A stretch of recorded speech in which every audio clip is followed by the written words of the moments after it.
Data science বা data scientist বর্তমান সময়ে সবচেয়ে ডিমান্ডফুল জবগুলোর মধ্যে একটা, এবং আপনি যদি ডাটা সায়েন্টিস্ট হতে চান তাহলে আপনাকে 9টা এসেনশিয়াল স্কিল সম্পর্কে বা 9টা এসেনশিয়াল স্কিল থাকা জরুরি। এই 9টা এসেনশিয়াল স্কিলে যদি আপনি মাস্টার হতে পারেন তাহলে খুব সহজে আপনি একজন ডাটা সায়েন্টিস্ট হতে পারবেন। ডাজন্ট ম্যাটার আপনি CS background, non CS or anything. Hello everyone, আমার নাম নাইমুজ্জাম চৌধুরী। আজকের যে ভিডিও, এখানে আমরা ডাটা অ্যানালিটিক্সের মতোই ডাটা সায়েন্সের যে রোড ম্যাপ এবং ফুল যে স্কিলগুলো আপনাকে জানা জরুরি সেটা শিখতে কতক্ষণ সময় লাগবে সেটা রিলেটেড আলোচনা করব। তো ডাটা সায়েন্টিস্ট কি? ডাটা সায়েন্টিস্ট হচ্ছে এমন একজন ব্যক্তি বা এক্সপার্ট যিনি মূলত কম্পিউটার সায়েন্স, মেশিন লার্নিং এবং ম্যাথমেটিক্যাল স্ট্যাটিস্টিক্স একসাথে ব্যবহার করে বিভিন্ন বিজনেস প্রবলেমগুলোকে সলভ করার চেষ্টা করেন। এটাকে বলতে পারবো যে আমরা বিজনেস রিলেটেড প্রবলেমের সবচেয়ে বড় যে এসেনশিয়াল যে জিনিসটা দরকার হয় সেটা হচ্ছে ডেটা। এই ডেটাটাকে ভালোভাবে অ্যানালাইজ করাই মূলত এনার দায়িত্ব বা এই মানুষটার দায়িত্ব হবে। ওকে, তো ডাটা অ্যানালিসিসের প্রথম যে স্কিলটা দরকার পড়ে সেটা হচ্ছে পাইথন। পাইথনকে আমরা প্রাইমারি ল্যাঙ্গুয়েজ হিসেবে রাখতে পারি। 2 থেকে 3 মাস যদি কেউ ডেলিগেটেডভাবে পাইথন শেখে তাহলে তার জন্য এটা এনাফ। ওকে, পাইথনের পরে আমাদের একটা প্রোগ্রামিং ল্যাঙ্গুয়েজ আর একটা শিখতে হবে, সেটা হচ্ছে আর ল্যাঙ্গুয়েজ। আর ল্যাঙ্গুয়েজ যখন আপনি পাইথন শেখা শুরু করবেন তখন পাইথন আপনার যখন মোটামুটি শেখা শেষ বা আপনি ডান হয়েছে, তারপর আপনি আর ল্যাঙ্গুয়েজে শিফট হতে পারেন। আর ল্যাঙ্গুয়েজটা মূলত আপনাকে ডেটা ভিজুয়ালাইজেশন এবং অ্যানালাইসিসে অনেক বেশি সাহায্য করবে। এরপরে আপনাকে শিখতে হবে কি? গিট কোনো প্রোগ্রামিং ল্যাঙ্গুয়েজ না, গিট মূলত একটা ভার্সন কন্ট্রোলিং সিস্টেম, এবং এটা আপনি যেহেতু ডেটা নিয়ে কাজ করবেন, বারবার পরিবর্তনশীল একটা মডেলের সাথে কাজ করবেন, সো এটা আপনাকে শেখা অত্যন্ত জরুরি। গিট শেখার জন্য আপনাকে অনেক বেশি সময় বা রিসোর্সেস খরচ করার দরকার নেই। 80-20 যে রুলস আছে এটা ব্যবহার করেই আপনি গিট খুব সহজেই শিখতে পারবেন। ইট শেখার জন্য আপনি যদি 2 সপ্তাহের মতো সময় দেন, আই থিঙ্ক দ্যাটস এনাফ। গিটের পরে আপনাকে ডাটা স্ট্রাকচার এবং অ্যালগোরিদম শিখতে হবে।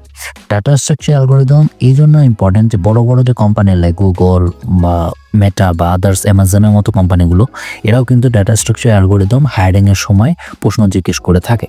তাই ডাটা স্ট্রাকচার অ্যালগোরিদম আপনার জানা অত্যন্ত জরুরি। ডাজন্ট ম্যাটার আপনি কোন প্রোগ্রামিং ল্যাঙ্গুয়েজ চুজ করতেছেন, 3 থেকে 6 মাস যদি আপনি ডেলিগেটেড সময় এখানে ব্যয় করেন তাহলে আপনি ইজিলি ডাটা স্ট্রাকচার অ্যালগোরিদম শিখতে পারবেন। আমি জানি যে ডাটা স্ট্রাকচার অ্যালগোরিদমের জন্য আপনাদের রোড ম্যাপ এবং গাইডলাইন দরকার। আমার অলরেডি একটা প্লেলিস্ট রয়েছে স্পেশালি কম্পিটিটিভ প্রোগ্রামিং, এছাড়া প্রোগ্রামিংয়ের উপরেও আর একটা প্লেলিস্ট রয়েছে, আপনারা চাইলে ওগুলো দেখে নিতে পারেন। কমপ্লিট গাইডলাইন দেওয়া রয়েছে। ওকে, এরপরে আপনাকে যে জিনিসটা শিখতে হবে সেটা হচ্ছে এসকিউএল। এসকিউএল মূলত স্ট্রাকচার কোয়েরি ল্যাঙ্গুয়েজ। এই প্রোগ্রামিং ল্যাঙ্গুয়েজ আমরা বলবো না এটাকে, এটা হচ্ছে আপনার ডেটাগুলোকে, বিভিন্ন আনসর্টেড ডেটাগুলোকে ফাইন্ড আউট করার জন্য এই স্ট্রাকচার কোয়েরি ল্যাঙ্গুয়েজটা ব্যবহার করা। খুবই সিম্পল এবং খুবই সহজ শিখতে।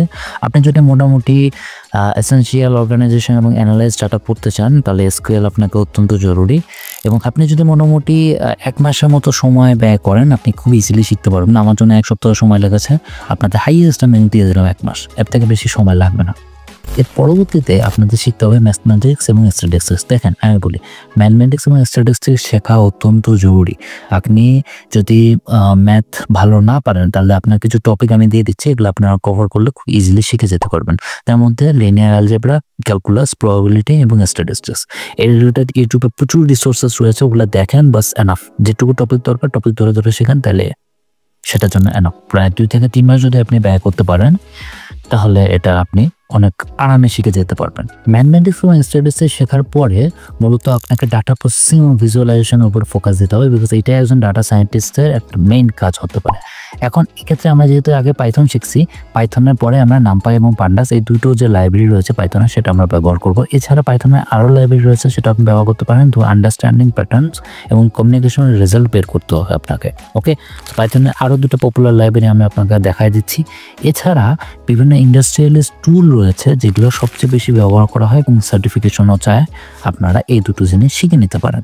এর পরবর্তীতে আমরা যেটা নিয়ে কথা বলবো সেটা হচ্ছে মেশিন লার্নিং। মেশিন লার্নিং অনেক ইম্পর্টেন্ট, কারণ অনেক ডেটা আপনি যদি ওই ম্যানুয়ালি সর্ট আউট করতে চান অনেক পেইন হয়ে যাবে। মেশিন লার্নিংয়ের 2টো ভার্সন রয়েছে, একটা হচ্ছে সুপারভাইজড, একটা হচ্ছে আনসুপারভাইজড। তো সুপারভাইজড হচ্ছে মেইনলি যে লেভেলড ডেটাকে ডেটার সেটের মাধ্যমে ট্রেন করে আউটপুট নেওয়াকে সুপারভাইজড লার্নিং বলে, এবং আনসুপারভাইজড লার্নিং হচ্ছে যে র ডেটা যেটাতে কোনো লেভেল থাকে না, সেটাকে আমরা অ্যালগোরিদম এবং প্রসেসিংয়ের মাধ্যমে যদি মডেল ট্রেনিং করি তাহলে সেটাকে আনসুপারভাইজড লার্নিং বলে। এই 2টো জিনিস আপনাকে শিখতে হবে। বিভিন্ন আনসুপারভাইজড লার্নিং মডেল রয়েছে, আপনারা টেনসরফ্লো, পাইটর্চ বা স্কিল লার্নারের মতো মডেলগুলোকে আপনারা ব্যবহার করতে পারেন। মেশিন লার্নিং এর পিছনে আপনাকে 3 থেকে 6 মাস ব্যয় করতে হবে, বা আমি মনে করি যে এর থেকে বেশিও আপনাকে ব্যয় করতে হতে পারে, মানে আপনাকে ভালোভাবে শিখতে হবে। পরবর্তীতে আমরা যে জিনিসটা নিয়ে কথা বলবো সেটা হচ্ছে ডিপ লার্নিং। মেশিন লার্নিং এর একটা ছোট সাবসেট হচ্ছে ডিপ লার্নিং, এবং ডিপ লার্নিং এ বিভিন্ন ডিপ নিউরাল নেটওয়ার্ক মডেল রয়েছে যেটা মাল্টি লেয়ার বা মাল্টি হিডেন লেয়ার অবস্থায় থাকে, যেটা মূলত বিভিন্ন ডাটা অ্যানালিটিক্স মডেলে ব্যবহার করা হয়। তো আপনাকে এটা মোটামুটি ভালোভাবে শিখতে হবে। যেমন আমরা যদি বলি যে ডিপ লার্নিং ব্যবহার করা হয় বিভিন্ন ফেসিয়াল রিকগনাইজেশন বা ইমেজ রিকগনাইজেশনে, অথবা বিভিন্ন টেক্সট টু ভয়েস যে মডেলগুলো রয়েছে এগুলাতে ব্যবহার করা হয়। তো আপনি শিখতে পারেন, আপনি স্পেসিফিকভাবে চুজ করে নিতে পারেন যে আপনি ডিপ লার্নিং থেকে নিউরাল নেটওয়ার্ক, তারপর আপনি CNN মডেল বা RNN মডেল এগুলো আপনারা ভাগ করে করে শিখতে পারেন। এছাড়াও আপনারা টেনসরফ্লো এবং পাইটর্চের মতো মডেলগুলো কিন্তু আপনাকে শিখতে হবে। ডিপ লার্নিং এর পিছনে 3 মাস যদি আপনি সময় ব্যয় করেন সেটা আপনার জন্য এনাফ হবে। আপনি এর থেকেও বেশি সময় দিতে পারেন যদি আপনি আপনার কোর ডেভেলপ করতে চান। ডিপ লার্নিং এর মধ্যে আপনি ন্যাচারাল ল্যাঙ্গুয়েজ প্রসেসিং এ যেতে পারেন, অথবা কম্পিউটার ভিশনে থাকতে পারেন। এই দুটোর মধ্যে যে কোনো একটা যদি চুজ করেন সেটা এনাফ। এত বেশি মানে খুব বেশি প্রেশার নেওয়ার দোকানে, খুব বেশি স্ট্রেস নেওয়ার দোকানে। ওকে, এখন ডাটা সায়েন্টিস্টরা মূলত বিগ ডাটা, বড় সার্ভারের সাথে কাজ করে, অ্যান্ড এই ক্ষেত্রেই কথা আসে বিগ ডাটার। ওকে, তো আপনাকে বড় ডেটা সেট নিয়ে কাজ করতে হবে, খেলতে হবে। অ্যান্ড এই বিগ ডাটার ক্ষেত্রে অ্যাপাচি এবং হাডুপ এই দুটো খুবই ফেমাস একটা মানে স্ট্রাকচার। এই দুটো স্ট্রাকচারে আপনারা কাজ করতে পারেন। হাডুপ নিয়ে বা পাইথন, জাভাস্ক্রিপ্ট, SQL, হাডুপ নিয়ে আমি অনেক বছর আগে, হয়তো 2 বছর আগে একটা কোর্সের মতো করাইছিলাম, ফ্রিতে ইউটিউবে দিয়েছিলাম, যদিও কোনো ভিউজ টিউজ কিছু পায় নাই।